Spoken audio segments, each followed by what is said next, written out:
Hey, recording. The Federal Reserve is a private capitalistic entity.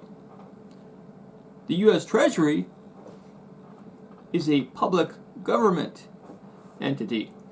So that's why I find it ironic that some of the biggest critics of the Federal Reserve Bank and those that want those critics that want to end the Fed tend to be more on the political right, and some of the staunchest defenders of the Fed would be at least categorized as part of the left. Whether or not they're actually should be considered left, that's another question. But I just find that almost paradoxical. Now myself, I consider myself to be, I tend to be more lefty. I like to think of myself as a open-minded progressive. So I like to consider all these different ideas, viewpoints, and decide on the merits regardless of where those ideas fit or pigeonhole in terms of political sides. And I have come to, even though I'm more of a lefty, I have become convinced that yes, we should end the Fed. At least end their control over the public monetary policy and the money supply. There's too much conflict of interest, potential conflict of interest for a private, for-profit entity to be in charge of the nation's money supply. So yes, absolutely, we should end the Fed. That seems absurd that we have a private company, a private bank, in charge of of what is really a utilitarian function, a utility. Now you can compare with the utilities. There are some private utilities that provide necessary, like gas and electric, to the customers, but they're always are carefully and heavily regulated by a Public Utilities Commission, a PUC, which mandates both that dictates a maximum price that the utility can charge, and also requires a minimum amount of service to the public. But there is no such thing as a PUC regulating the Federal Reserve banking system. Now, yes, maybe sometimes some members of the U.S. Congress may be able to look at the books, and then, those members of Congress just have their rubber stamp at the ready. It's really pretty much meaningless oversight of these of the Federal Reserve. It's not as though those members of Congress can dictate what the interest rate is, nor can those members of Congress dictate how much or how little the money supply should be. But instead, that's something that the utility of that is the central bank, that is the Federal Reserve, does. So they get to dictate the money supply and interest rates, whatever they decide. That's what goes. So it's sort of like a utility getting to decide whatever to charge. They can charge whatever they want to the customers, and they can provide as much or little service to the customers as they want, with nobody telling them what to do, which is kind of the case with Enron. But that's just now going pretty much unquestioned in the mainstream politics and media. So I just wanted, and then I wanted to point that out also. And in addition, I think this could be an area. I think there's a lot of areas within politics where these seemingly barriers between the left and the right can be transcended if we try.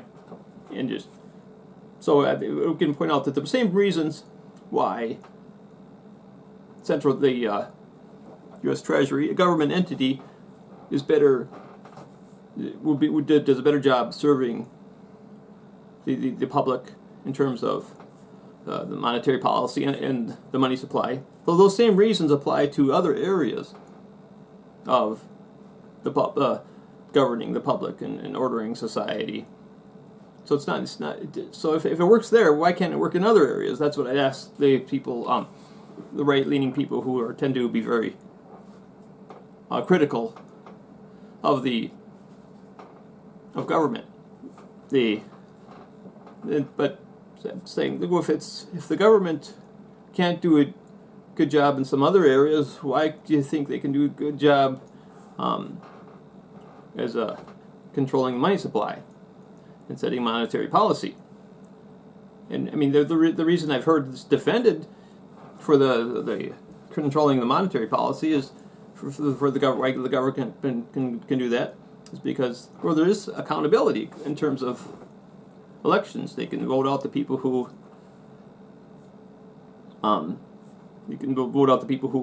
who run the U.S. Treasury. There is accountability in government. It's when there's a democracy. So that's the case with other areas too, such as roads, parks, and some utilities.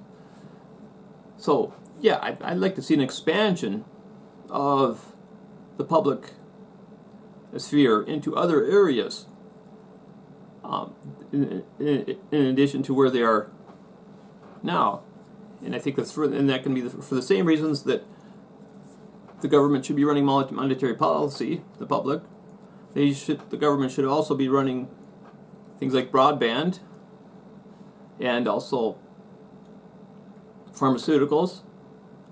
So those are both utilities. They're necessities, vital necessities, especially pharmaceuticals. Now, if the government were to take over the manufacture and distribution of pharmaceutical products like drugs, medicines, and medical devices, they could do that at cost, sell it at cost to the public, or at no cost, depending on if the patient can't afford it. But that would solve the problems of these price spikes with pharmaceuticals. It would save enormous amounts of money for the public. So we shouldn't limit it. There's a limit to just the way to pay for medicine. The government running that. Yeah, I think we should need Medicare for all, but that's only a matter of the government running the payment process, paying for the medicine. It doesn't mean the government is going to be doing any of the actual providing of the medicine. That's what we need to do. Also, we need to expand the government into the manufacture and distribution of pharmaceuticals and medical devices. I mean, we could do that right now without even having any issues with being a disincentive for research. That's always the argument, because we could do just for generics, like some of the biggest drugs that have spiked so much, like the EpiPen type of devices and insulin. Those are both generics. They're long out of patent protection. But I think we could also do that. The government could also be manufacturing what is now patent protected medicines and medical devices. And if there's any loss of incentive, well, then the government can take over the research also. As it is, it's the researchers at a corporation. If they're at like a drug company, it's a corporation. No, they're already giving up their patent rights in exchange for a regular paycheck. So the capitalist motive is not the one what's driving the ones that are actually innovating and inventing these new medicines, coming up with medical devices when they work for a corporation, because they gave up those patent rights. Typically, I think it's pretty much always the case, just about. And so now, if like say these corporations, they'll shutter the doors because they don't have the incentive for the patent monopolies once they develop the medicines. Well, then all these engineers and scientists, they can just work for public universities or nonprofit universities, or the government, like in the NIH. You can just go over there. There's be a lot more funding now, and then they'll have the same motive because they're getting same regular paycheck. So the motive for them is just the same. There's no change, but there will be the change though for when the government the public sphere is running these drug research and development. Then the motive would no longer be to satisfy the bean counters and the shareholder interest. Now it's going to be patient interest. Right now, if the drug companies, the only reason they create a new drug is only if it's going to potentially benefit the shareholders. And there's an assumption made in the medical field that what's going to be good for the shareholders is necessarily going to be good for the patient. Now, if that sure seems like an unsafe assumption to me. I wish they put some of the scrutiny they do to each one of these drugs for safety and efficacy. Some little bit amount of that same scrutiny, if they applied that to the whole system we're using, this capitalist market-based system, and examine whether that's actually a good way to provide medical devices and drugs and care to the patients. If some little bit examination of that and scrutiny, it's not just a small fraction of that scrutiny they apply for examining each medicine. If they applied to this macro system, overall system, I think they'd realize quickly that it's not a safe assumption that what's good for the shareholders and owners is also going to be good for the patients. But if the government, public sphere is running it, just the same way if the public was running the central Treasury and controlling the monetary policy, just for those similar reasons that would work. For the same reasons, that the public pharmacy research and development could also work. So if they could, then the incentive, they could focus on the incentive of helping the patients, not shareholders. That's why that could work. We need to expand. So in some ways, making the government bigger will make it better. I mean, don't necessarily want to go make the bigger just for the sake of it getting bigger. Of course not. But if it means expansion, means the public sphere, means helping the public, that's what we need to do. Because of course, if we end the Fed, then presumably somebody's got to control the money supply to balance between inflation and deflation. So it's going to have to be the Treasury. So presumably if we end the Fed, we're going to make the government bigger. So it's not always bad to make the government bigger. Sometimes it can be very good. We take the care of either the money supply or the patients that are having health problems. Take the care away from the capitalists, the bean counters, and put it in the hands of those who have gone into a career with the goal of helping the people. It seems like a better idea to me, rather than thinking that somehow the pursuit of profit is going to somehow trickle down the rest of the society. It's not a safe assumption. So that's what I'm pointing out. We can sometimes, it can help the people, increase economic freedom, help improve healthcare by making the government bigger. It can happen. So it's a completely separate area than saying, the government should intrude in our lives more. That's a whole different matter.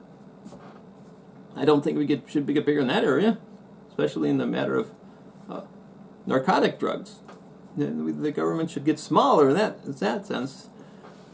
They should eliminate the DEA, Drug Enforcement Agency. I agree, but that's a whole other topic. So we should address each topic in a pragmatic manner and see whatever is best for the country and the people, and not just make these blanket statements that government is too big, or we need to make government smaller, or we need to always make less regulations. It's just it's a blanket statement that's haphazard and unwarranted.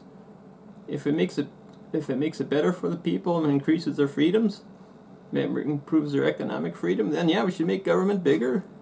But if the big size of the government and their power hurts the people, then we should make it smaller. That's my only point. That's what I wanted to make. That's my argument. I just wanted to present it. And I think I'll upload this to YouTube. Thanks for watching. I'll turn this off here.